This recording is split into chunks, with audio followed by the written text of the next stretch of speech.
of what I'm going to say.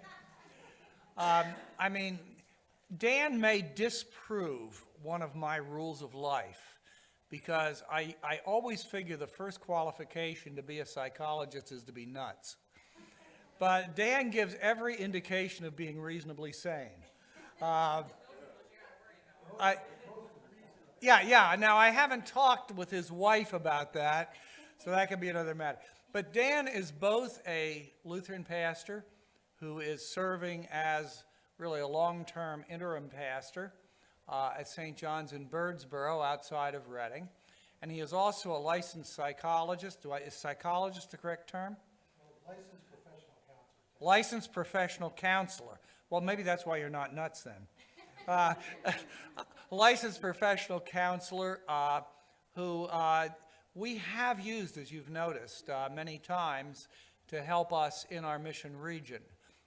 And I would point out that Dan is available for pastors, and really if you're looking for a Christian counselor. I know he also does work via Zoom and others with counseling, so you don't have to necessarily be in the Lehigh Valley area. And Dan is going to introduce Becky since he doesn't trust me with an introduction for her. Thank you, Steve. I've come to know and love Steve, too. I knew Steve back in the days, we say, old ELCA days, when we spent a lot of time getting in and out of trouble and so on. And I was just thrilled when I realized he was going to be in this region. And, of course, he was in the Western Mission District. I'm in the Central Mission District. And so we just got reacquainted. And what he's saying, too, there's two groups of people that I really have a heart for. One is clergy, and the other is law enforcement. My dad was a policeman. My son you'll meet tomorrow is a policeman. He's actually just transitioned into teaching now. But the thing about clergy and law enforcement is they wait until things get really, really bad before they ask for help. Because just like all of us do on Sunday morning, come in the door, good morning, how are you? Fine, I'm fine. Oh, everybody's fine. You know, anybody old enough to remember the book, I'm Okay, You're Okay? My book is going to be, I'm not okay, you're not okay, but God says that's okay, you know. So we have to kind of, you don't want a trauma dump on Sunday morning, 5 minutes before the service starts, but we do need to be real with each other, I think, sometimes. And one of the sermons I preached at one of my former congregations, I remember just as part of the message, I said, pastors have problems too. I didn't get up there and tell them all my problems or anything like that, but I said, pastors have problems too. And a young couple after church, I'm shaking hands and all that, and wife comes up and says, Pastor, if you have problems, what about us?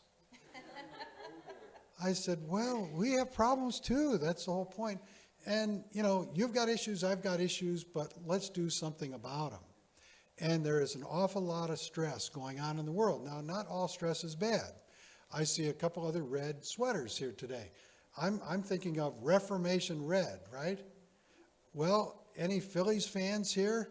Yeah, Phillies fans, they're calling it Red October. So I got all the bases covered, And, I told Robin, just pick and choose what you want to say about me. But one of the things in my past was when I was in high school, I'm from Cleveland. And when I was in high school, I won the contest to be the Cleveland Indians bat boy. And so that was a thrill. So I got to meet all the Major League ball players. I had a locker in the clubhouse with the guys. And I did all kinds. I love baseball. And if you know anything about Cleveland, Cleveland was terrible back then, And if you remember the show Get Smart, remember what he used to say? Sorry about that, Chief. Missed it by that much. The Indians, even when they get to the World Series, they always seem to somehow miss it by that much. And so we learned how to live with anxiety. And I'm really not a Cleveland Browns fan too much anymore. But the Cleveland Browns actually lost every game one season. You got to be pretty bad to do that. The Cleveland Indians could be 46 and a half games out of first place by July 4th. But one of my favorite memories was I grew up in the inner city, and I have 7 younger brothers and sisters. And the last Sunday of August, the year I was bat boy for the Indians, my mom and dad invited all the players and their families and their kids that wanted to come over to our house for a cookout after a Sunday afternoon game. Most of them came. I can't imagine that happening today, but all these fancy cars, all this stuff, and that was back when if a guy was making $100,000 a year, he had really made it. So you just think about the differences. But in every field, every walk of life, there is stress. There is stress. And there are things that if you know, like some psychology 101, in our culture, in our society, all of our basic needs, food, clothing, and shelter, we seem to have covered. But we are more stressed out today than ever. So we're not worried about those things. We're worried about lots of other things. And so what Becky and I are going to do, we divided up our time into 5 15-minute segments. So I'm going to get things started and talk about the difference between like good stress and bad stress. So, a little bit of Greek, eustress is spelled EU stress. That's good stress, and that's like the everyday. If you want to eat and pay your bills, you got to get up. It's a little stressful, and you got to go to work, and work's going to be a little stressful. But it's really nice every 2 weeks or whenever they do it, you get a direct deposit, look at the bank, and say, "Oh, good, we can pay our bills." So that's good stress, that kind of thing. There's also distress, and the word dysfunction is DYS, function, dysfunction. That's where you come into the category of bad stress.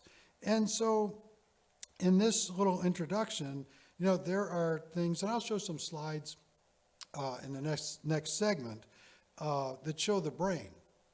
Because sometimes people think, it's all in your head. If you've got anxiety, in my private practice, I kind of try to normalize things with people and say, you're dealing with anxiety, maybe some anxiety disorder, and does anybody ever tell you, well, just don't worry. It's okay, you'll be fine. And it's like, I said, you know what you should do? Get a pen and paper and say, I'm sorry, what was that? Don't worry. Okay, don't worry. I never thought of that. That's what they've been trying. So when things tip in the direction of clinically significant, there's impairment in relationships, in your work environment, in your own personal well-being, and that's where things, become clinically significant. So those are some of the things that we're going to take a look at here. Rebecca Johnson, is a social worker. She was a member of my last church in Schwenksville, Pennsylvania, and she's a wife, a mother of 4 kids. Kids were great in the youth group, confirmation camp. I confirmed a couple of them, and she's come a long way in growing in her faith. And as they came, and she can tell you a little bit more about their journey from North Carolina. Where's Bennett? And okay. So and Pastor Bill, she speaks y'all, and they came to the church, and I remember I said this family had visited a couple times in the summer, and I had their phone number, and it's like Sunday school is going to start, confirmation is going to start. I got to get after these guys, and I reached out several times, never got an answer. First day of school, I called their number. It was not a cell phone number. It was actually a landline, which I forgot. Some people still have landlines. And I just called, and she just happened to pick it up. And I don't know how many years ago that was, but 5 or 6. come a long way. And she's a social worker working with lots of families, seeing a lot of things. So my practice is like a private practice. So I have an office in Allentown. Becky's work is different than that as a social worker, and she's going to tell you about social work, tell you a little bit about herself. So, Becky? Hey, y'all. Yeah, so we had, I don't know if is this working? Yes. Okay. Yeah, so we had moved, we were in Raleigh, North Carolina. I'm a mom, I've got 4 children, 3 boys. I have a boy, a girl, and a boy and a boy. And we had been in Raleigh, very happy in Raleigh, and my husband was a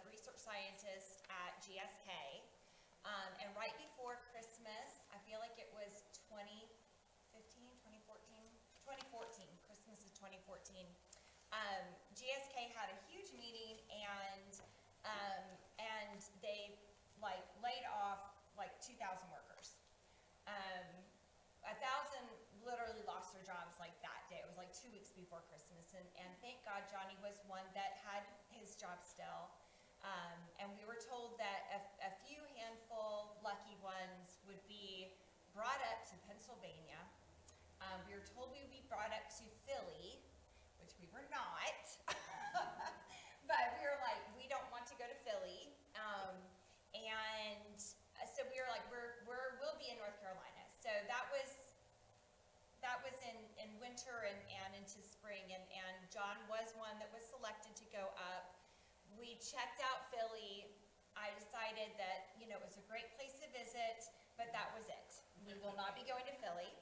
And we, in North Carolina, in Wake County, we have year-round schools. And so it's a 9-week on, 3-week off. So we don't have they go to school through the summer.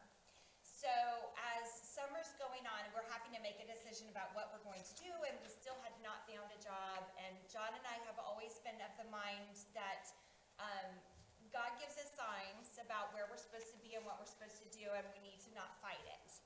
And so about that time, I was like, I think we're fighting it. I think we're going. I think God wants us there. And we gave ourselves 1 month. We had 1 weekend to find a house, make an offer, close on it. And we literally got that house and closed on it the first day of their school. They actually took their first day of school pictures from the hotel.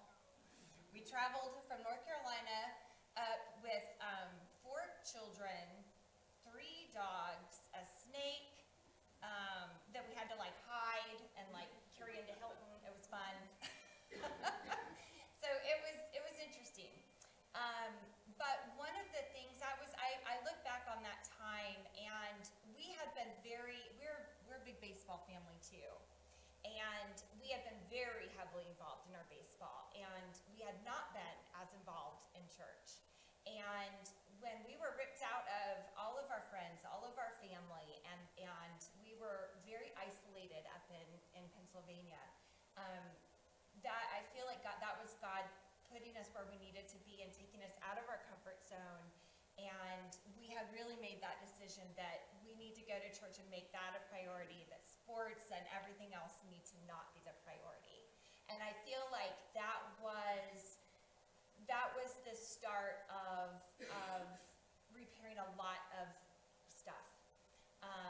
And that was when we found, Pastor Dan, and we found a family at Jerusalem Lutheran.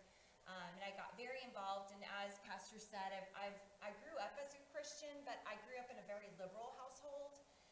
My mom's a nurse, my dad was a social worker, and I had a lot of questions because as y'all know, liberal Christianity and progressive Christianity is not necessarily the same as historical Christianity. And so I had a lot of questions, and I feel like God really put us in Pastor Dan's church for all of us to grow in that. And so he did. He confirmed 2 of our kids, and we're gonna go ahead and he's gonna have our next one, and we're gonna drive the extra distance to get to his church. But yes, as he said, I'm a social worker, and I'm a clinical social worker, so that's an LCSW, licensed clinical social worker. You have to get your bachelor's and then go back for your master's and work and get your provisional license and all that jazz. Probably the difference with social work, and one thing I love about it, it is a very liberal field, so I'm one of very few that is a Christian social worker.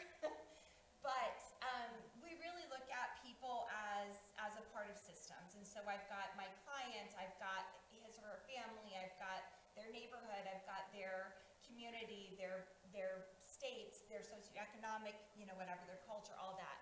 And we look at families and people through a lens of lots of different factors. So I do love the field. I love the work I do. I've been a social worker for about 25 years, and I've been a clinical social worker for about 20.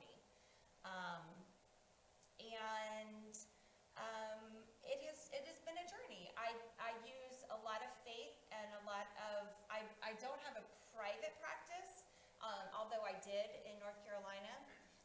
as a group, but I have a lot of freedom, and so I do use faith, and God in a lot of my work. And I try to encourage my clients to lean on God, because at the end of the day, what the world offers is a lot of empty pursuits and a lot of false promises. And the families that I have seen that have really shown, some progress are the ones that have finally figured that out. And especially, we're going to address COVID, like Yes. pre-COVID and COVID. So Yeah. why don't you say something want- about what you've seen Yeah. during that time? So, COVID is wow, what an adventure this last few years has been,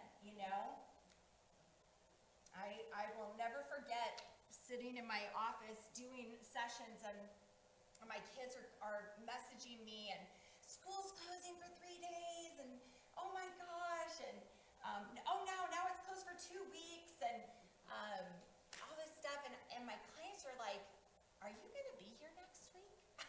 I was like, of course I'm gonna be here next week. This is ridiculous. Like, no, I'm gonna be here next week. Well, I wasn't. I did not come back to the office for like almost 2 years.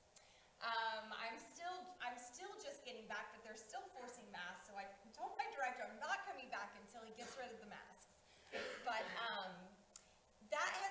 it's been interesting to see the progression of how that has happened, to see my own family, and to see, my 4 children, and all 4 of them have responded differently, and all 4 of them have been negatively impacted, as much as my husband and I have tried to be supportive. And then I have worked very closely with our school system, and it's been devastating to see the effect that this has had on our children, and then this year it's kind of like I've had a lot of children coming my direction, and I think a lot of the teachers were just trying to survive, and now I've got a flood of teachers coming in, and it's almost like they got kind of like a handle on this part, and now they're worrying about themselves. But I feel like, and I knew right from the get-go, I said, COVID is going to have a lot more casualties than just those who have been ill with COVID. And there's been no truer statement than that. I started doing a lot with mask exemptions, because we had a lot of very strict policies. And I was seeing, and so were other mothers seeing, how damaging this was to our children. My daughter, who had some anxiety, like that might have been her go-to emotion, but she went from enjoying school to her first year of COVID was her going into high school, and it was we're in, we're out, we're in, we're out, we're hybrid, it was back and forth, back and forth, back and forth, and as the year went on, she started to have a trauma response just by our car getting close to the school. And she had incredible panic attacks, and looked to me, of course, as like her mother and a social worker, and like, why can't you help me? And it was one of I would say last year was one of the hardest years I've ever lived with my daughter. I'm gonna get emotional, sorry y'all. Okay. Well, and what Becky's reflecting is, we saw this throughout our whole society, and some of the there was, just before COVID, there were studies that were just completed that said there is I don't know if they actually used the word pandemic at that point, of anxiety with college-age students. Yes. Anybody here remember their college? Oh, okay, you're better than me, because I don't know, I'm just kidding, it's like, I don't know. I don't think we had any of the kind of stress these kids have today, but so much anxiety, and, COVID was just one more layer. Kids finally get to go to college, and guess what? They send them home and say, you gotta, do it online. And she was seeing that in her practice. I don't, as my grandkids got older, I started doing kids older, and I said, well, I can do some college kids. I get a ton of college kids, and they are stressed out, and part of it is the overachieving, pressure. If these kids don't have a life plan for a career path, by third grade, parents think they're never going to make a living, they're going to be living in the basement the rest of their life, and, all those kind of crazy things. And it's like, it's like Becky referred to, like a trauma response. It's like, it doesn't really fit, but this is how, when stress comes on, I'll show, the brain, because that's where this stuff is going on. We talk about, love the Lord with all your heart, all your mind, all your soul, and all your strength. So, your heart's got to be in the right place. Your mind's got to, psychologically, got to be working. And soul is like everything that makes you, you, right? And then your strength. And this is taken, people are, maybe some of you are experiencing exhaustion. They're just exhausted. They can't do it. And the Joneses that everybody was trying to keep up with died of exhaustion, didn't they? They just faded off. They couldn't keep up either. And so a lot of people are struggling with this, and there's interventions. So Becky sees a lot of that. Yeah. And then what would you say about what helps people then? Yeah. Well, and I wanted to also share, it was things that, that I don't think many of us had even thought about, and things that I did not think about. But we're looking at children from every age group and down to, our elementary kids who, I want to say that speech delays increased like over 300%, because they couldn't see faces and they couldn't see mouths. Reading, the academics like plummeted. We've got children that could not read because, again, they couldn't see mouths. They weren't able to get language that way. Yes? Any indication this is impeding empathy as well? Absolutely. Another thing that I was seeing a lot of is children were not able to read a facial expression. They could not understand, so it was impacting their communication. They couldn't understand what was a joke versus what was, I'm sad versus I'm this. Conflict resolution, those kinds of things. This was an interesting one that just broke my heart. It was a mother who had come to me, and I want to say her little guy was second grade. He had raised his hand and he said, I need to go potty. And the teacher said, oh, okay, well, we're almost done, like we'll be done.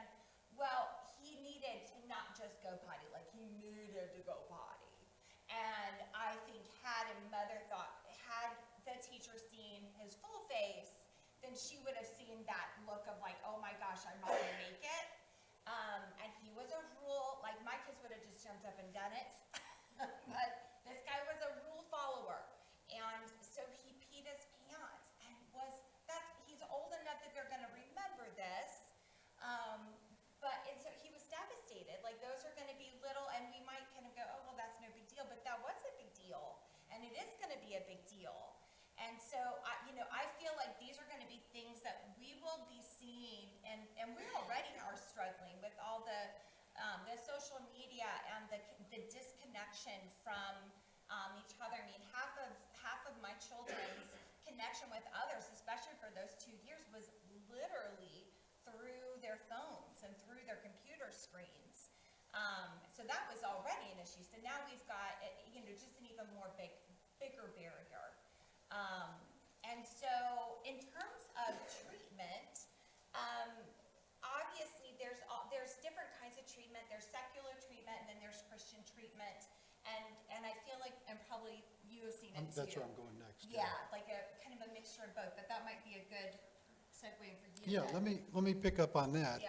Because if you've ever heard of cognitive behavioral therapy, that's what I'm trained in.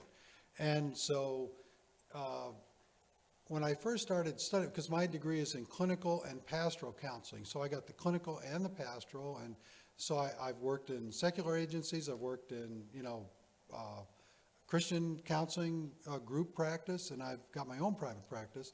So I started, when I was looking into cognitive behavioral therapy, what I was connecting was Romans 12 says, be transformed by the renewing of your mind. Sounds like cognitive behavioral therapy to me, and so it's like it was starting to connect, because the idea in cognitive behavioral therapy is get your thinking straightened out, and then that'll get your behavior, obviously cognitive and behavioral. So cognitive, get your thinking right, and then your behavior, your mood, your attitude, your life will be different. And when we get ourselves in trouble, this isn't just for the guys, but how many guys you say, well, what were you thinking? Anybody been there? Yeah. What was I thinking? I wasn't thinking. Or I was thinking wrong. I was thinking wrong. Or I'm in this present, I'm not in this present moment. I'm reenacting something that happened when I was 12 years old. You know, I'm going all the way back and it's all tangled up and I'm not thinking correctly. So it's like getting your thinking straight. What does Proverbs say? As a man thinks, so is he. Sounds like cognitive behavioral therapy to me, you know, or hold every thought captive to Christ. Sounds like cognitive behavioral to me. So that's what I incorporate into, I think it's perfect.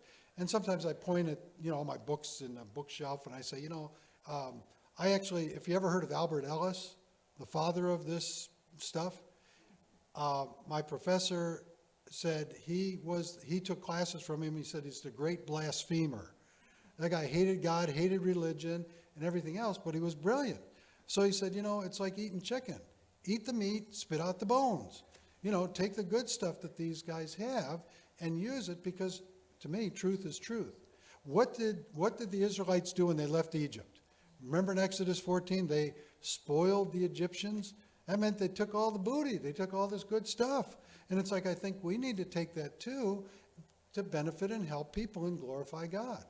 You know, when people see this, it's like, oh, because statistics have shown if people get the right kind of, let's just start with medication. So anxiety gets ramped up, you can't think straight, you can't sleep, you're nervous, you've got all these symptoms of anxiety, and so you go to the doctor, and the doctor's going to give you maybe some Xanax or you know, it's just some kind of medication, which is going to help take the edge off if it's managed correctly. Medication management, people improve. They go to therapy, they go to counseling.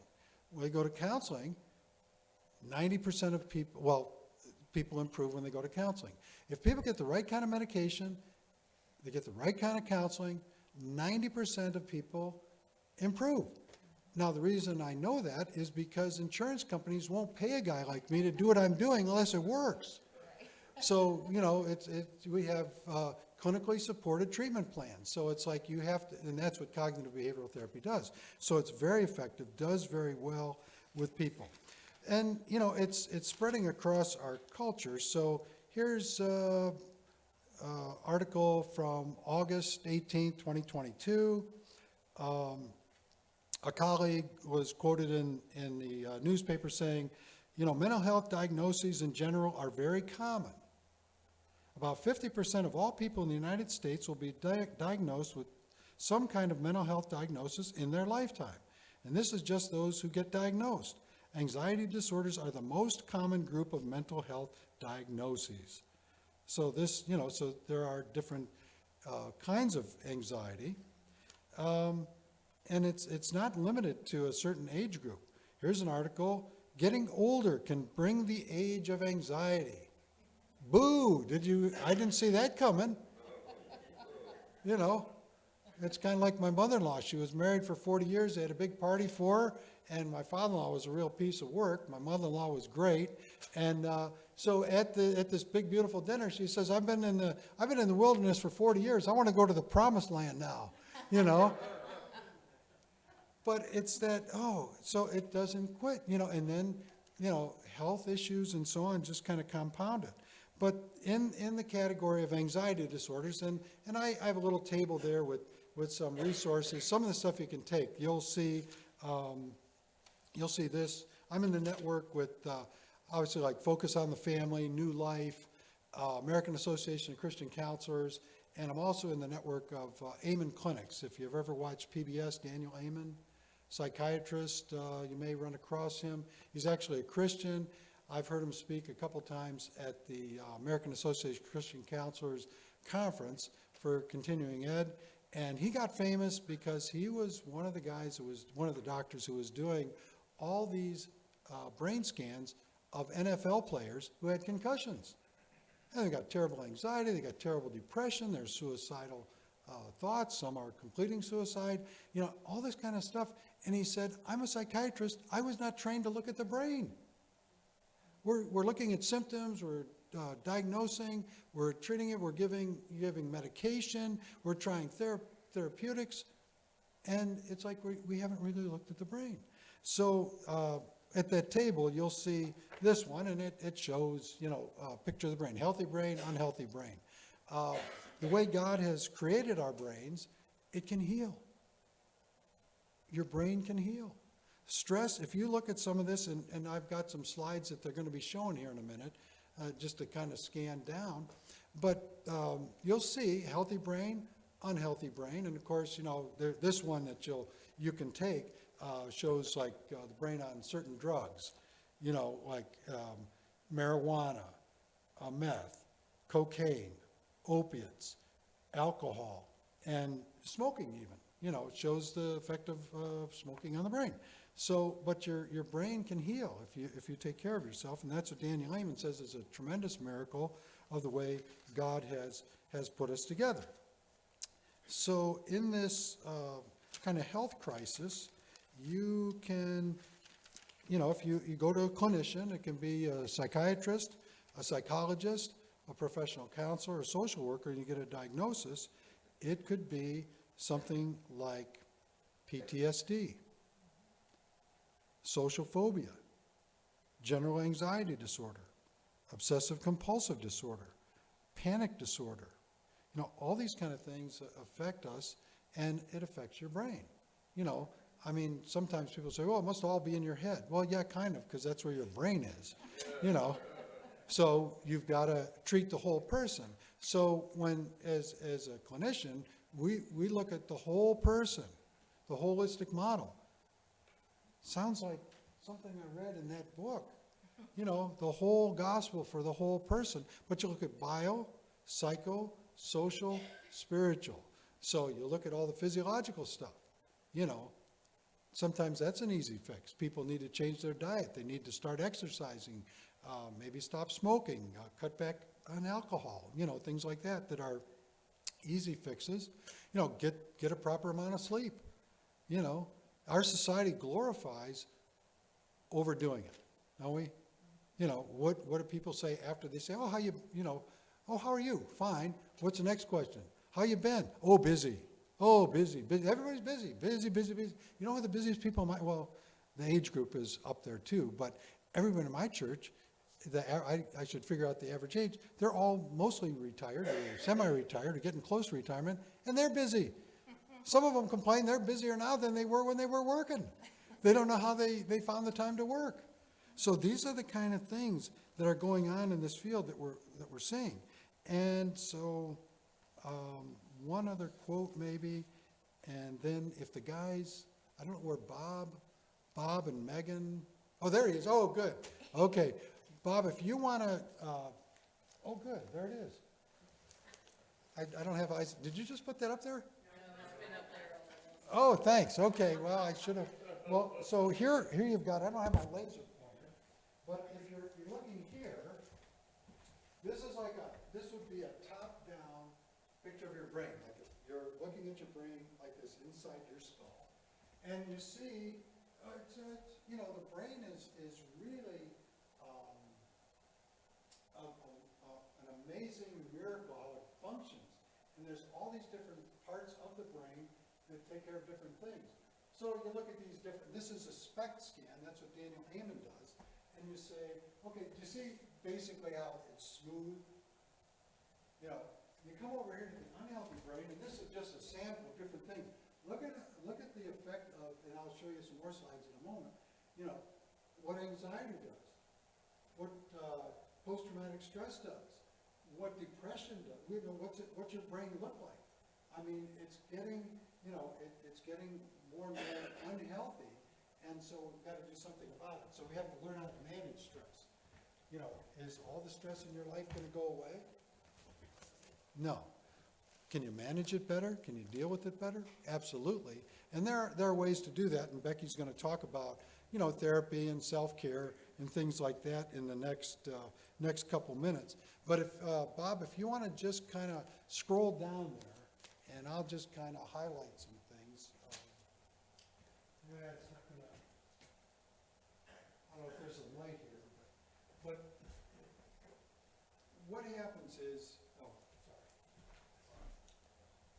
sorry. You've probably seen,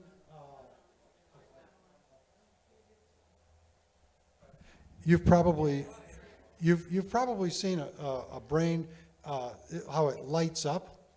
You know, those are called neural pathways. So in your brain, there are oh, thanks. Okay, great, okay. So you've got neural pathways. So that's that path that's going, that's your thought process. There can be dysfunctional thinking, dysfunctional behavior, but when you change your thinking and retrain your brain using biblical principles that are built right into who we are as human beings, you create new neural pathways. And you don't think the way, you know, what does St. Paul say in all those New Testament books, especially like Galatians? You were once this way, but you're not like that anymore. Many of you were this way, but you're not that way anymore. You know, a lot of times he's identifying sin, but we were thinking wrong. And so this is where you could be transformed by the renewing of your mind. So here is where the brain is lighting up. And you've probably, Psychology 101 or Biology 101, learned about synapses, you know. And what happens is, like, when you're dealing with anxiety and depression, a lot of times a doctor will prescribe what's called an SSRI, selective serotonin reuptake inhibitor. So that's a big fancy way to say it's going to get your brain to function better, you know, because it's neurochemistry. It's brain chemistry. It's not your fault. Some of this stuff is people are prone, you know, they're dealing with anxiety. What's wrong with you? You know, it's like, well, brain isn't working. You can do things therapeutically, medically that will help. Let's go to another one. If you want to just go, yeah. So this one is just a brain, Daniel Amen's study, pure anxiety. So this is what it looks like. So here you are again. This stuff is lighting up. And what happens is pure anxiety is just too much activity in the basal ganglia. That's that part of the brain there. So the basal ganglia, it's like it's setting your idol too high. You know, you ever sit next to somebody in church, their legs just going 100 miles an hour? You know, idols, they're idling way too high. You know, they got to learn some relaxation techniques. Got to learn some breathing techniques. Got to learn, you know, and spiritually, I always say, let's look at some centering prayer, like get focused, you know, get a verse or a phrase, like a life verse that can bring it all back in. You're going all over the place. That helps. How about the next one? We'll just do a couple of samples here. Depression. So pure depression often results in high activity in the limbic system, which is the brain's emotional center. What do we say about depression? You're feeling down. Oh, I just feel so down. Well, that's the limbic system. That's the brain's emotional center, and it's associated with, you know, chronic mild sadness, dysthymia. There's the DYS. So it's can lead to like a crippling major depression. But dysthymia is the kind of depression like it just never seems to go away. It's just like, you know, like the cloud. You know, you use it. It's like you got that cloud, you just can't get rid of it. Like Eeyore. But Eeyore. Okay, yeah. That's how I always think of it. Yeah, Winnie the Pooh, you know, all those guys, those are great. Okay, let's look at a couple more. So here's mixed anxiety and depression. So you see things going on in this part of the brain, you see things going on in that part of the brain, and, you know, it's the basal ganglia, the deep limbic system, and it's a combination of symptoms, and, you know, one might be other, but actually there's a Christian psychiatrist in our building, great friend, and you don't run into too many Christian psychiatrists, but he is really amazing. But he said, you know, Dan, we're just constantly dealing with anxiety and depression. This is the two main things. I mean, there's all kinds of other things, bipolar and you know, a lot of other, you know, more difficult disorders, but a lot of anxiety and depression. And we all, from time to time, like that article states, all those studies states, you know, most of us are going to have some kind of bout of depression or anxiety or something. You know, so a lot of times it's the external stuff that triggers it, but internally we got to figure out a better way more healthy way to deal with it. I hope that makes sense, okay? All right, how about one more? Over-focused, you know, you get, like this is the key word with anxiety, excessive. I mean, do you have plenty of things to worry about? Yeah, no shortage of things to worry about, but It becomes clinically significant when it's excessive. And Daniel Amen's found, like, what's it lead to? Anxious and/or negative thoughts or behaviors. So my last comment is, we got to help fight off the ants. You know what happens when the ants show up at a picnic? They ruin everything. You know what ants are in psychology? Automatic negative thoughts. Something happens, here we go again. I've seen this movie before. There's, and then it's not really humorous, but it's like with anxiety, people think the worst possible case scenario. And if you're really lucky, you have friends and family that can tell you about an even worse thing. You tell them something bad, and they tell you something worse. And I just say, thank you, I feel so much better now, I just can't wait. Anybody know who Chris Farley is?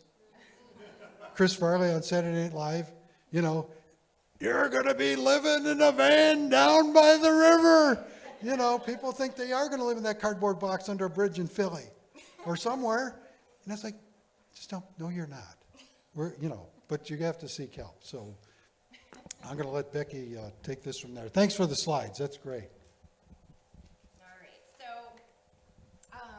and speaking of the combination of medicine and therapy and being on the right medicine, so the good news about my daughter was that she, and really school was the only place that she would have these panic attacks, and she was able to get on the right medicine this year, and it has been a whole different world. And she actually just told me the other day, we were looking at pictures and some pictures from last year, and said something about anxiety, and she's like, anxiety? I don't even know what that is anymore, and it's amazing what having, and her and I, we schedule our own, mother-daughter, time to talk about worries and whatnot. Being on the right medication, I don't believe that it is forever. I believe that this will be temporary. Essentially what I told her is you've got to retrain your brain, and whereas going into that building, you've got to, our rational mind may be able to go, there's nothing that's likely going to happen in that building. But it's those emotional responses and those trauma responses. So kind of thinking about the response to all these stresses and things like that, and working with a bunch of young children and young families and teenagers, it has been wonderful to be a part of these populations. They are my heart. And when I look at the world and what the world offers to us, and I talk with teens about this all the time, we've got a culture that tells us, do you, live your truth, be you at any cost, it doesn't matter what other people think, there's so many catchphrases and things that we are being pushed, and when you unpeel some of those layers back, essentially what you get is this very empty, nothingness. And when our families, our young families, and our children are getting caught up in some of the health, wealth, and prosperity gospel churches and things like that, again, we're looking at if you do this, this is what a Christian is going to be, and God's going to reward you, and that's such a dangerous message, because at the end of the day, that's not what God promises. That's not what God says is our life is going to be, healthy, wealthy, prosperity. That. This is not our heaven. This is not our reward. We are going to go through tribulations, and we are going to have, the floods come, and the rains come, and the storms come, and when we put our houses on rock with Jesus, that is what is at the end of the day the promise that we will get through. And so that's one thing that I definitely work with my kids on and my teens is, no, this is, you are going to go through these tribulations, and it is about getting your heart right. If we tend to look at problems and we say, we're looking at human solutions. If I can get this job at this promotion, then I'll fix all my, you know, I know and you know that a lot of times that next job and that next promotion just gives us more monetary woes, you know? We're not fixing anything, like we're just gonna get worse. And so at the end of the day, you've got to look at, you know, putting your heart right. And I know for myself, the healthiest that I am at is when I am grounded in God's word. When I am not looking at the grind of every day and I'm looking at the promise of tomorrow.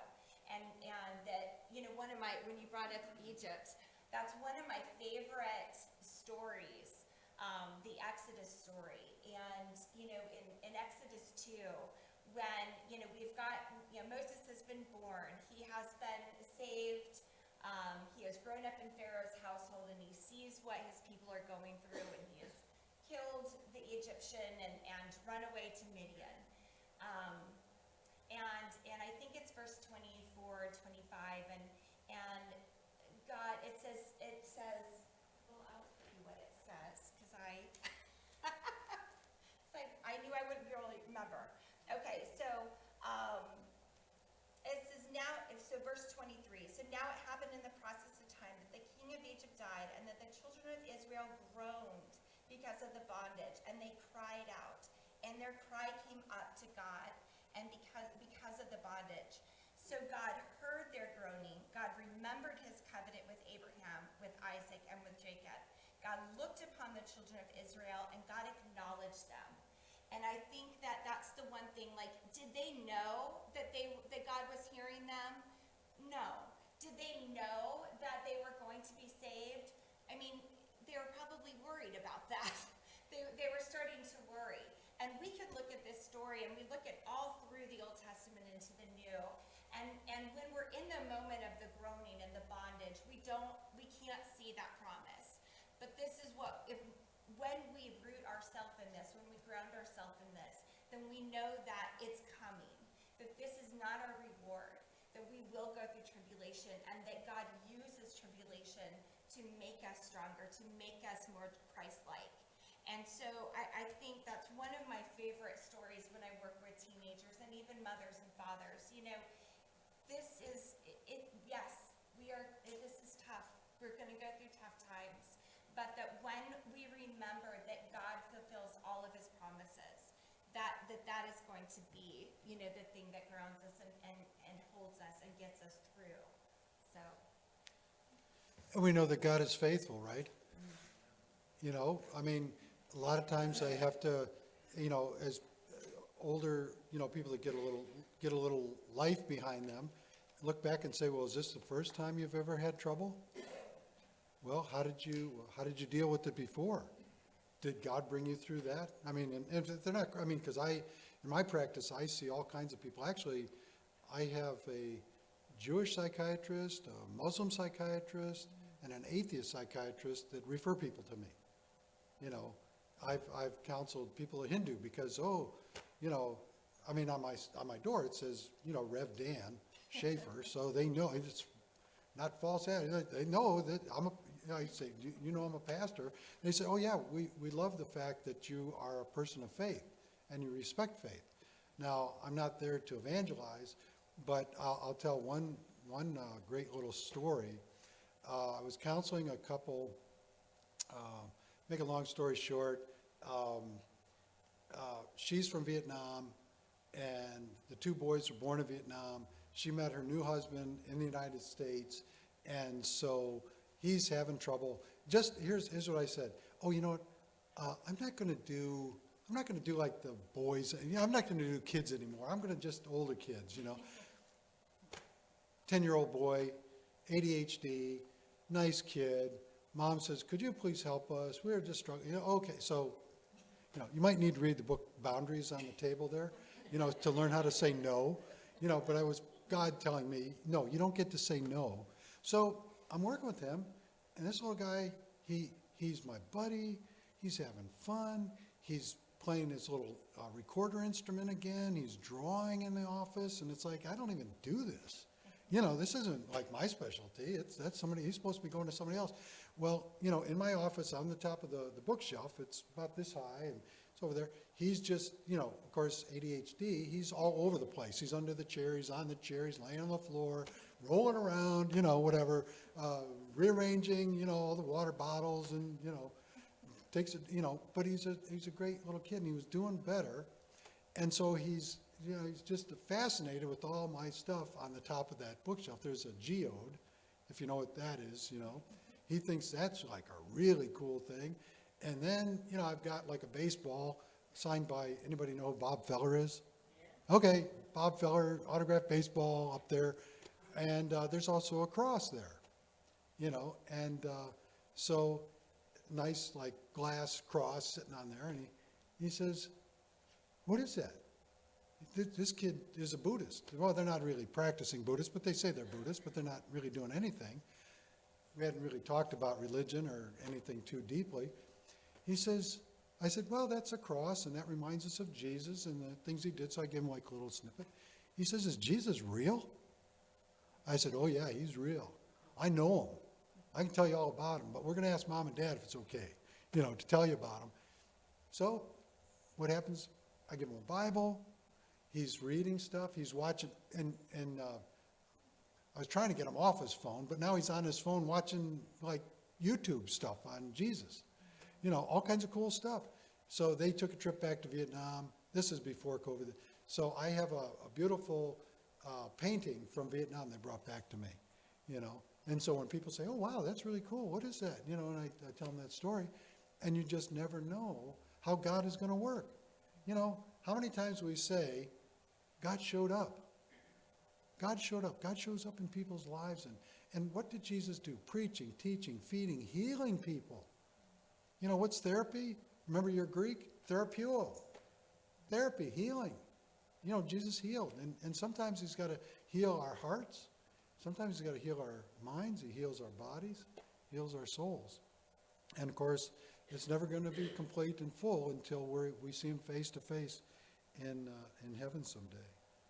So, again, there's all kinds of approaches in therapy. And, if you're needing some help in that area, you can always, I always say this to pastors, you're doing pastoral counseling, something comes along, you have a question, feel free to give me a call, email me, I'll try to give you some advice. If I can help, I will, or maybe put you in connection with, there's other Christian counselors you can go to, Focus on the Family, you can go to New Life, you can go to American Association of Christian Counselors. There's a Christian Counselor Directory. I'm on Psychology Today and all that stuff. And, people have to look through there and, oh, I looked at your website. I saw your profile. And it's like, we need spiritual help too, not just, so, if there's help available, if people want that. So there's a couple things there. You're welcome to take this thing that's on the table. It's got, the AMR Clinic, they have them about, well, they probably have 6 now across the country. The one I've worked with and visited is up in New York City, but they're going to establish, I got a call the other day, they're established one in King of Prussia. And so if things are like traumatic brain injury, for example, or something that's a really clinically significant, people are frustrated, can't really find the help they need, AMR Clinic is a good resource. And then of course I partner with them, or network with them really, to help people, because people are hurting, and they show up in our door at church, and we want to give people the right kind of help. We wanted to take some time for a few questions, and then I've got a little closing video I hope will warm your heart and maybe send us on our way at 5:15. So, You were about 10 minutes late getting started. You need to take another 10 we got. how hungry are you guys? You don't eat till 6 anything. You got to look at the congregation, Steve. It's like, okay, this is start at 10:15. I can get to about 10 to 12, But so what? There's we can hand the microphone around a little bit, if you like. If you have some questions, Becky and I'd be happy to answer as best we can. Or if we don't know the answer, we can hopefully find the answer. I have a question. I teach high school, And I've noticed a trend. I've been teaching for 20 years. And with the destigmatization of mental illness, which I think is great, there's a lot of openness about talking about these things, but I've noticed sort of almost like an overcorrection. Students will come to me very matter-of-factly and say, I have depression, I have anxiety. Like it's a fate. It's a label that they just sort of live with. And they'll tell me things like, I can't give this presentation because I have anxiety. And that's the least of my problems. You know, I tell them, forget about it, you're still giving the presentation, but I'm very worried. And I had one student who talked about this, you know, I have anxiety, I have depression. Turns out her stepfather was abusive. And, you know, I'm really bothered by someone being told that they have depression when they have significant reasons for being sad. And I don't really think of that as a mental illness. And I don't know, this openness and this destigmatization campaign seems to me to be backfiring. What are your thoughts on that? You wanna? Sure. No, I agree with you. And I think, you know, one of the things that I'm really careful about with my kids is, and even my adults, you know, we tend to take on these labels and then we put everything under them and we can put our whole identity into it. You know, another thing, and it is, you're exactly right. Depression, there are certainly people who are just predisposed. They are going to have depression. I call it an organic depression versus a situational depression. Anxiety, same thing, you know, and of course like bipolar and whatnot. But you have to have a balance of helping them to understand that, you know, my oldest has, my bookends, my oldest and my youngest both have ADHD. And we are very cognizant and of letting them know that while ADHD, those are symptoms of something, but that doesn't give you a license to go, oh, well, I can't finish cleaning my room because I can't finish a task. It's like, I know that, but, you know, these are the skills that you're going to use to be able to do that. You know, I'll say to them, like, school is going to be a little bit harder for you, but, you know, there's some really beautiful things that come from an ADHD mind. Like, you know, they're very creative oftentimes, they're very intelligent oftentimes, you know, whatnot. So, Well, and as a teacher, you know, I mean, obviously, you know, a lot of us here are mandated reporters. Sometimes what you're hearing is like a lot of attention-seeking behavior today, like with all the sexual kind of stuff that's going on. There's, you know, if somebody comes out and says they're gay, they're almost like a celebrity status in school, you know, or transgender, or they're, you know, just there's, and you have to look at it and say, well, it could be very true, or it could just be attention-seeking behavior. On the other hand, with some of the things you're describing, might be a cry for help, you know, because you're the teacher that will listen. And what we know from all this abuse, sexual abuse, physical abuse, and so on, it's like kids that didn't get the help. They said, I tried to tell some, nobody would listen, nobody took me seriously. So a lot of us, you know, that are mandated reporters, I mean, anybody can report, but it's like, you got to tune in to, like, it might be a cry for help. So tell me a little bit more about it. Or, you know, let's talk, or come in my office, or give the guidance office a tip, you know, and say, well, might want to look in on this and see what that's kind of my Yeah. thought there. And one of the other things that I have been seeing is, you know, going back to the transgender stuff, you know, that's obviously a big thing. And through COVID, I literally had patients who, like, they left my office, you know, back when, and they were, you know, he and she, and now they come back and they think I'm gonna go they and them. And now we're seeing that with our children too. And, you know, one thing that I will say, and I will tell teachers this as well, those are things, those are red flags to say something is going on with this child. You know, so I don't know what it is, but to just blanket go, oh, isn't that fantastic? Now you're a they or a them, and yada yada. No, we need to be finding out, like, what is this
population to certainly work with, but yeah, Got another, yeah. Each of you say maybe some, hold on.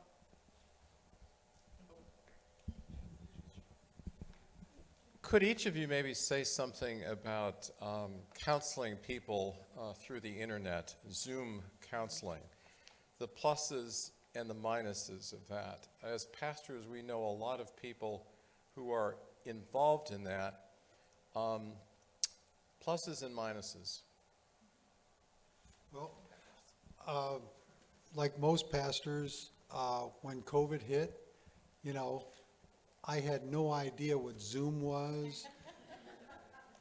But what had happened to me was that I have a website, and the website said, oh, we've got online counseling if you want to try that. And I never would even consider it remotely. But they said you can have it for 3 months for free.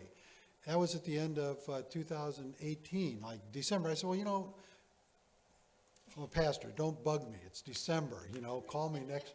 So they said, well, we'll start it. So they did it, and I did a little bit, testing it out because, you know, of my location and other people around the state and so on. And it like, so when COVID hit, I was ready to go. I actually knew how to use it. I didn't know how to use it at church because it was like, I'd have some college kids say, hey, I'll set up Zoom for you, and they did. It's taken a little bit to get used to, and I don't think everybody can do it. And there's certain people that I don't do Zoom with. You know, there's certain, I would say, for one, area of addictions. And, you know, I should say, too, I wanted to mention, you know, when COVID hit, you know, alcohol use skyrocketed, drug use skyrocketed, use of pornography skyrocketed. Things are so bad now with pornography. When I do couples counseling, I actually ask if pornography is part of what's going on there. And I would say 9 out of 10 say yes. And a lot of these young women that are married to these young guys have been taught, oh, that's just what guys do. And I'm like, no, they don't. That's not, you know, that's not healthy. That's not good. You know, and of course, you know, anyway, that's, you know, all these things. So when I do that kind of counseling, I want to see somebody in person. I usually want them, even if we have to do long distance, unless it's impractical, like people are in another part of the state or another part of the country, that's different. But if there's any way possible, I want to at least have a couple sessions kind of reflecting back to what Becky said about the mask. It's like, I want to see the whole person. I want to see how they're sitting and take in the whole person, you know, their facial expressions and all that. And you know, my platform is pretty good, but, you know, there's probably something missing there. And there are distractions too. That's, you know, there's, you know, not everybody, but yeah, the dog comes in or the cat's walking around or the kids are screaming and, you know, and sometimes it's, you know, I can think of a couple younger moms that have a couple of young kids and they do the appointment later when the husband comes home from work, but these poor women, they can't even, I ask them, when's the last time you went to the bathroom by yourself?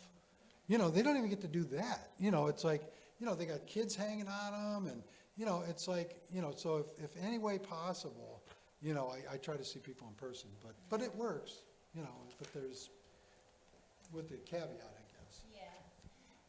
And what I have seen was, I know I took the week off when it all shut down, and I was like, we were told we were going to do this program called Doxy, and I literally like just shut down.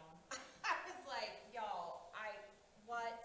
I barely can check my email, you know.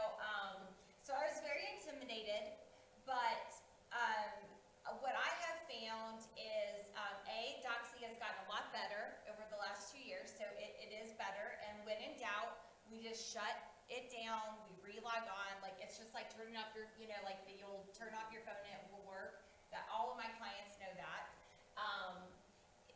What I have found is my clients that I have already had a relationship with, it's much easier.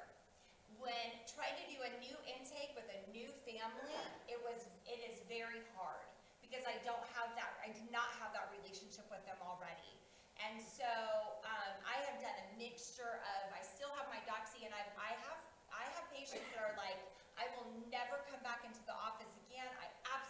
love this. It's so easy.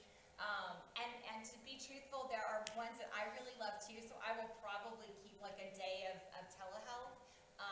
I also actually do home visits, just on my own. I'll do home visits, and I have office visits. So, yeah, I think that but I will say, when I was faced with, I'm either gonna do a face mask, or a telehealth, that was one of the reasons why I chose the telehealth, is because I just felt like there is just no way that I can do therapy, with not being able to see your face and you not be able to see my face.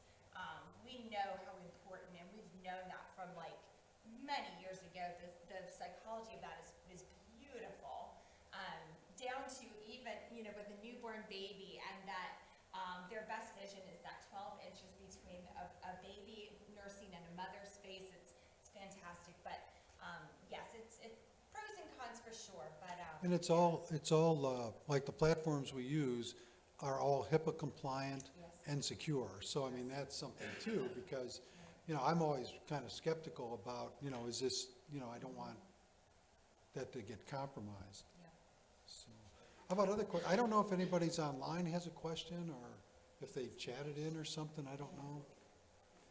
Yeah, if you have those, and we're gonna be around afterwards, to visit and talk and answer questions or stuff, so. Nobody's good, okay. All right, yes. I don't know what I have here, so let me feel my way around it. I come out of the experimental end of psychology, not the clinical, for the most part. So doing pastoral ministry, pastoral counseling, what I discovered was my biggest problem was not the individual who self-identified one way or the other as anxious or mentally ill or, filled with creepy feelings. It was the people around them. So this is going to be more in your bailiwick, Rebecca, because what I found and continue to find since COVID is the mom will come and complain about how anxious the daughter is. Meanwhile, the mother is vibrating like an electron. Okay, so where is the anxiety coming from? Right. It's coming off mom in waves, right?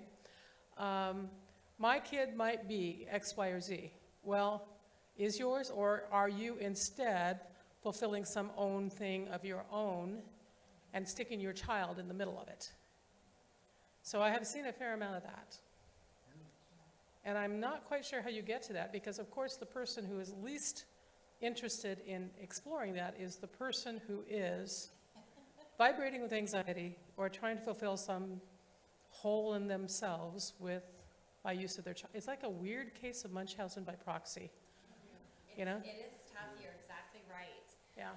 I agree with you, and the way that I typically handle that, I love doing appointments with, I love to do an appointment with mom separately and the child, and dad separately and the child, and see how the child is, and it is amazing to see the differences between how they are with each parent.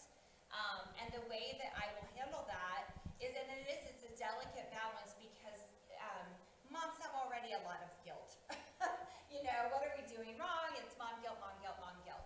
And so if you come at a mom and you're like, the reason your child is this is because of that's a delicate balance. But I will typically talk with the mom or dad, you say mom, about, I notice that, I'll talk a little bit about like the hereditary piece a lot of times of mental illness, and that the likeliness of if mom or dad has anxiety or depression, like it certainly raises the statistics of a child having it. What's your experience, with these feelings? Do you remember being a really worrisome child, and, kind of a delicate kind of side door approach, and then talking with them, because some parents, they come in and they just want you to fix their kid. They don't want to be a part of that. It's like, you fix their kid, bye-bye, and with my young ones, I kind of right off the bat, I start off and I say, I've got your baby for 1 hour a week, and you are the expert on your child. I am not. I'm a big believer in that, and I have a lot of respect for parents, and so I really build up their role in that, of,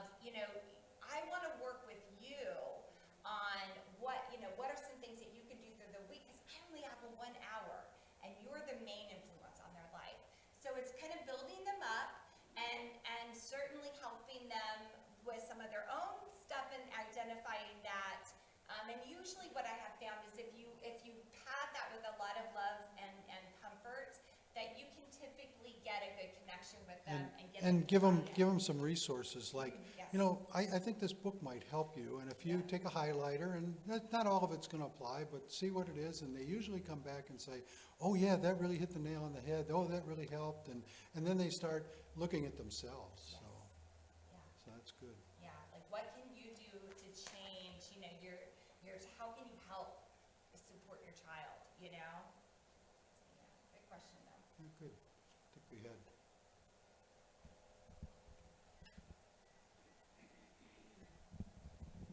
So I have a question about some things that I'm experiencing as I'm out in the field and I'm getting to know my flock. And before COVID, some churches may have the same pattern, is where, we've noticed that a lot of people were active in the church, and then all of a sudden COVID hits, but they haven't come back. And, we're seeing like family groups that haven't come back, maybe. I mean, at least in my context, that's what I'm seeing. And what I'm doing is that as I'm going back out and getting back in touch with the flock, I'm finding that the parents who may have had, the onset of dementia or Alzheimer's, that has really come into warp speed. And then their adult children who were in their 50s and 60s, who prior to COVID were active in the church, are now not able to be active in the church because they're scrambling at home to not only take care of their own jobs, to take care of themselves, to take care of, maybe their teenage children and young adults, but now at the same time, they are overstressed and now having to take care of a parent who, has some complications. And my heart is broken because so many of my people, I'm actually trying to meet them as best as I can, to take them communion, to kind of, even give them small devotionals where I feel, in some way, I feel like I want to be really careful because I don't want to be having them feel the guilt of not being at church, but I want to support them by giving them the Lord's word, which I know can give them some comfort, but at the same time, I'm worried that they're also going to see it as another burden of something else that's falling through the cracks because they're so stressed and they're dropping, and all the balls all of a sudden are on the floor. yeah, I think every pastor is struggled with that, Yeah. because, you want to give people resources, and, you see the struggles that they have, and those struggles are real, but, we are social beings, fellowship. We need God, we need each other, and we need to remind people of that, because that's something that's missing. They'd do better, if they were there with people. And most people, like, even remember when we had our first couple of meetings like this and say, oh, it's so great to see everybody in person. I mean, many people said, oh, some people can't make it, and you guys out there today, I mean, we're glad you're part of this, but the reality is, we're social beings. We need God, we need each other, the church needs you, but not in a guilt, like, not to say, oh, we need you to run for council, that's a lot of times, that's, oh, get them on council, okay, no, just let them come to church and get loved a little bit. How do you say it down south? Where's Bennett? They love on you down south, right, or something like that, I don't know. Sounds a little like, I'm not going to say that exactly, oh, love on people, but, it's like, they need some love. And actually, Megan, what you're doing is what every pastor has done. If you read Muhlenberg's journals, he was doing the same thing in the 1700s. Going to people, doing all the pastoral care, all that kind of stuff. He's doing the same thing, and he was riding his horse, and I don't know how he did it, drove 25 miles on a horse one day. I couldn't believe it. It's like, I used to ride horses. I can't ride 25 miles just for fun, let alone, But it's hard work, and your heart does break. Matthew, what does it say? And Jesus looked at the people and had compassion on them. And we do, it's like, and they need us to cry with them sometimes. They need us to really care. And that old saying, people don't care what you know until they know that you care. And like, you showed up. That's, you could call it incarnational theology, or what do we call it in the 80s, Steve? Ministry of Presence. Remember Art Becker and those guys? Ministry of Presence. And it's real. It's true. You know, just be there.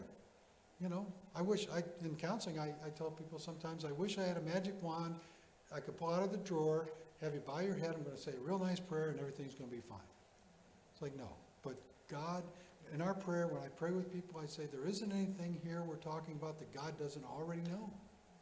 He already knows. So if we bring it into the light, if we share it with him, he'll find a way, and he can heal and help us deal with it, you know, to keep going for another day. And I would normalize, you know, what they're going through, like, you know, that they're not alone, you know, that this is something that you're seeing with many families. And I think the other piece is, and I was just talking with one of my people, and we were talking about that those first getting outs again, you know, and like we went from, you know, I love to shop, so my daughter and I went from like shopping all the time and going places and doing this and doing that to like online everything, and I don't know if y'all picked up on this, but I'm a very social person.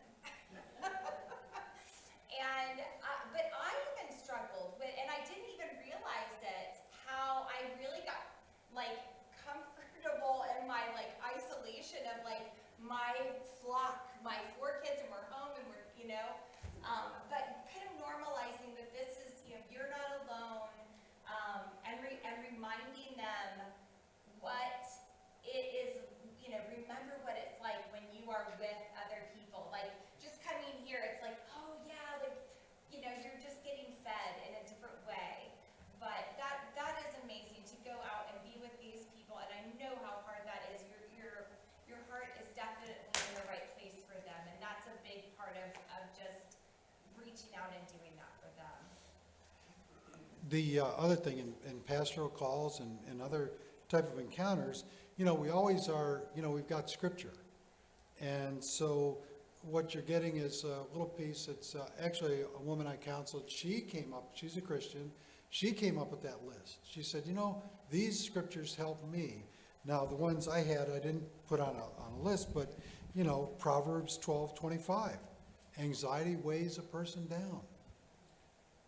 Philippians 4:6, you know, all about anxiety. Philippians is really, that professor that I mentioned earlier, he said Philippians is the mental health book of the New Testament.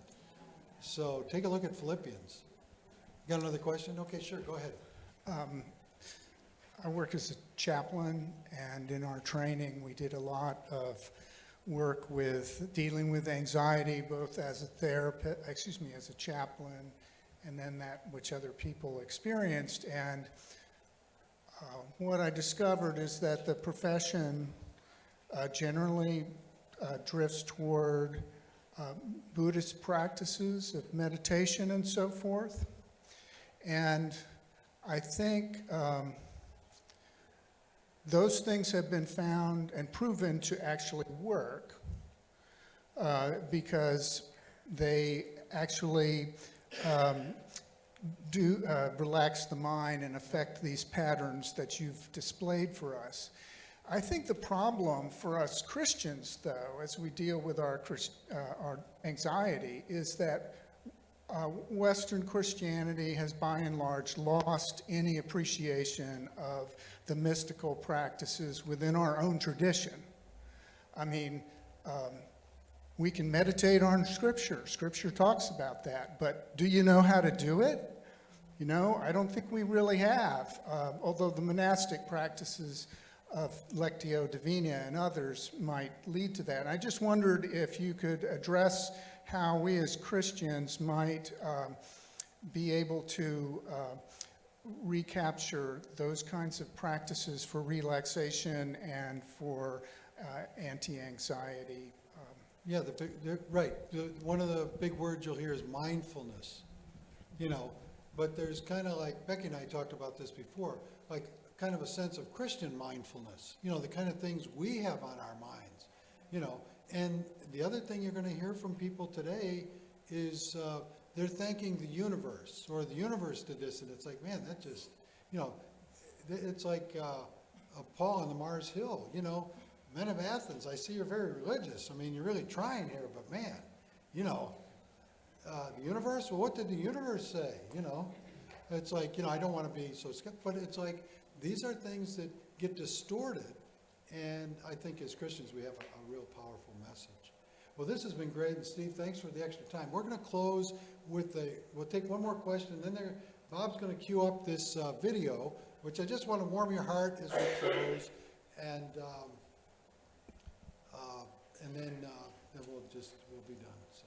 Yes, so what if it's not an anxious parishioner that I have, but an anxious congregation?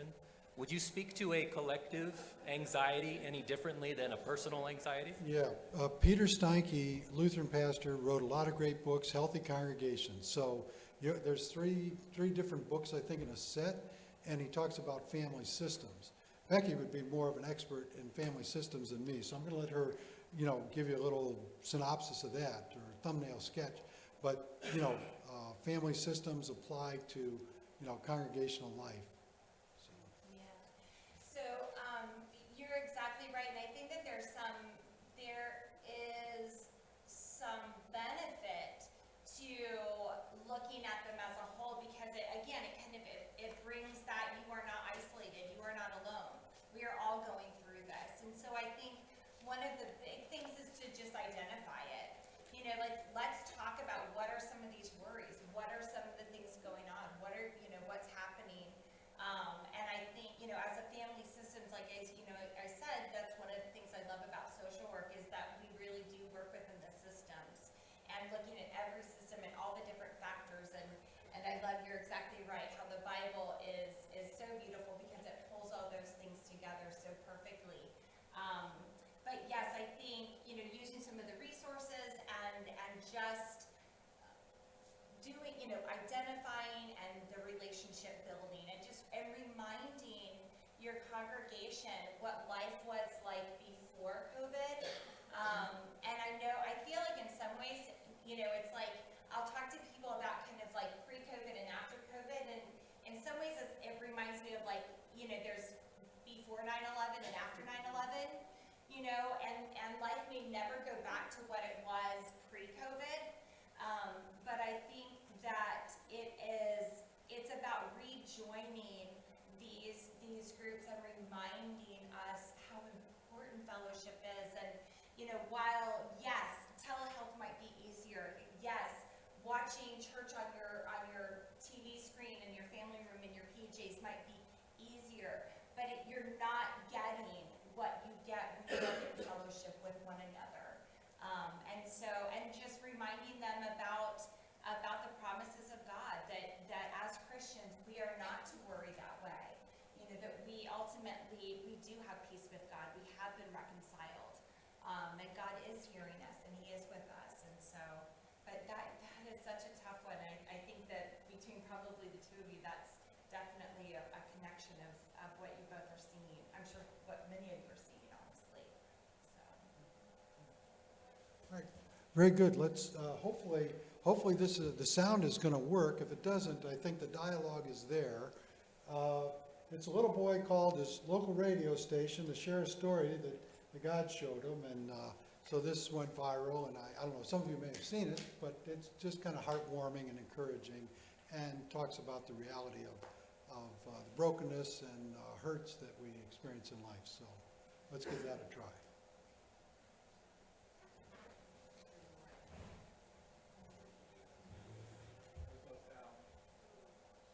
Okay, little boy called the radio station to share the story that God showed him.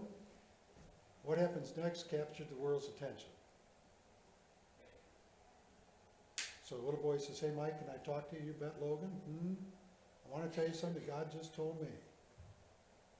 Okay. Last night my dad was roping this calf, and this calf had been born from a really old cow. She didn't have really the greatest milk. She didn't have like the vitamin C and stuff. He's sniffing. Okay. Hold on. Mom? So cute. I guess his mom's talking. Mom, I'm talking right now. I'll be up in a second. Oh, sorry about that. But anyway, she broke her back. And this morning I went out and put her down myself. I was talking to God, and I was asking why. She was special. And God said, you know, Logan, my son was special, but he died for a purpose. It's kind of the same thing. That calf was close to me, and God's son was close to him. Logan, you're so right. It's true. Think you're going to be okay? Yeah, I'll be fine. But I just want to tell you guys that it's so important. Just remember, when you lose a loved one or a pet, always remember that God gave his son too, and he understands. He will always understand. He will always just run to him. Logan, you're wiser than you know, buddy. Well, sometimes I don't think I'm wise. Oh, trust me, I've done a lot of stupid stuff. He's 12. But I've learned from it. Yeah, but see, buddy, that's what makes you wise. Somebody learns from it. Oh, I just figured I better call and share you guys. Love you. Love you too. Bye. Bye-bye. And you can't do better than God's word, right? John 3:16. Amen. If you want to watch that kid is so cute. He's 12, and what a great voice. So, all right, thank you. Okay, you're basically free until 6. We eat at 6, they have mission region, or mission district meetings at 7. Is Mark here? Okay, I need to find out where we're gonna have our, Mark, where our mission district gonna be? It's on the map. Everybody should have received the map and In other words, you're saying, here, Dean, here's what you're getting. what was given to you, yes. Use your resources. She picks on me, I'm not even married to her. Okay. All right, very good. Thanks, Steve. The dining hall, the southern mission district is here in the sanctuary, the western mission district is in the library, which I believe is back to that door. And the northeast is going to be also back in the in the Christian Ed building, back to that way. Son of a gun, here it is.